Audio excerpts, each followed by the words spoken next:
La politica climatica europea sta cambiando, non perché l'Unione Europea stia abbandonando i meccanismi di mercato, ma perché utilizza sempre di più la politica climatica per rafforzare la competitività industriale. La proposta della Commissione europea di riformare il sistema europeo di scambio delle quote di emissione, il cosiddetto ETS, ne è forse l'esempio più evidente. Vediamo più da vicino che cosa sta accadendo davvero.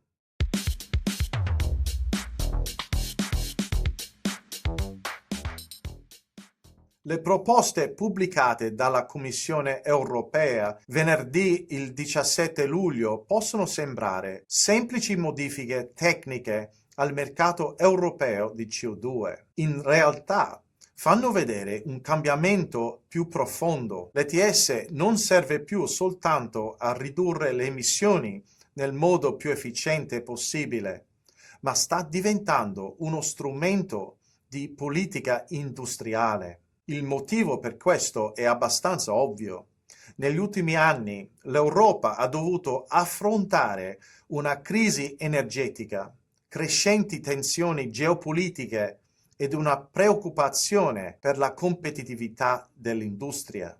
Allo stesso tempo si è impegnata a ridurre le emissioni di gas d'effetto serra del 90% entro il 2040. La Commissione sostiene ora che il mercato di CO2 debba promuovere sia la decarbonizzazione sia la competitività industriale europea. Una delle proposte più interessanti è il rinascimento dei crediti internazionali di CO2. Per anni la politica climatica europea si è concentrata quasi esclusivamente sulla riduzione delle emissioni all'interno dell'Unione. In passato ho definito questo un approccio isola. Ora la Commissione propone che a partire dagli anni 30 i crediti internazionali di CO2 possono nuovamente essere importati fino al 5% del livello di riferimento l'anno 1990, purché rispettino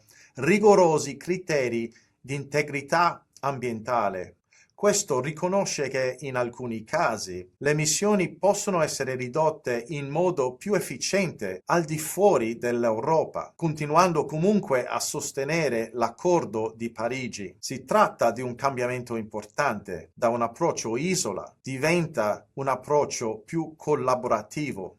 L'obiettivo è di offrire agli Stati membri e dalle imprese maggiore flessibilità, rafforzandone la competitività. Inoltre si crea una nuova domanda di circa 280 milioni di crediti provenienti da paesi extraeuropei, un volume sufficiente a sollecitare grande interesse tra gli operatori del mercato di CO2.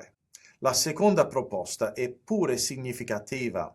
La Commissione sta pianificando di utilizzare i fondi raccolti dalla vendita delle quote di emissione per creare una banca per la decarbonizzazione industriale da 100 miliardi di euro. La funzione di questa nuova banca sarà di finanziare progetti nei settori dell'acciaio, del cemento e della chimica tra altri, e anche un riconoscimento implicito del fatto che gli sforzi del solo settore privato non saranno sufficienti. Questa proposta riflette una lezione importante degli ultimi anni.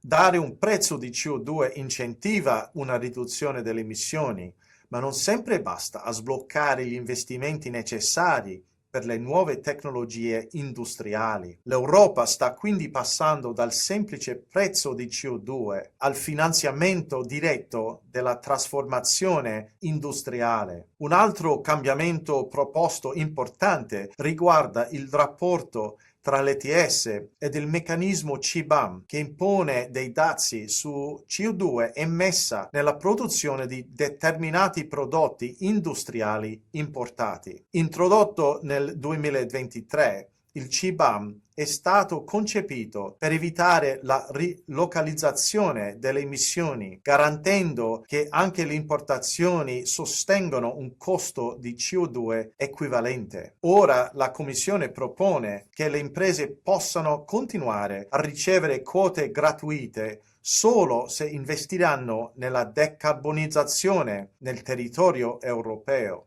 In questo modo l'ETS ed il CBAM non saranno più soltanto strumenti per dare un prezzo su CO2, ma diventeranno strumenti di politica industriale. Inoltre, eliminazione delle quote gratuite per l'industria europea verrebbe rinviata di altri 2 anni fino al 2038. Questo di sicuro favorisce l'industria europea. Queste proposte non rappresentano la fine della storia. Dovranno ora essere negoziate dal Parlamento europeo e dagli Stati membri e molti dettagli potrebbero ancora cambiare. Tuttavia, la direzione intrapresa appare già molto chiara. Il mercato europeo di CO2 sta diventando molto di più di un semplice meccanismo per attribuire un prezzo alle emissioni. Sta diventando uno strumento per finanziare gli investimenti, rafforzare la competitività industriale e consolidare la posizione strategica dell'Europa. Questa potrebbe rivelarsi la riforma più importante dell'ETS dalla sua introduzione oltre 20 anni fa. Che cosa ne pensate?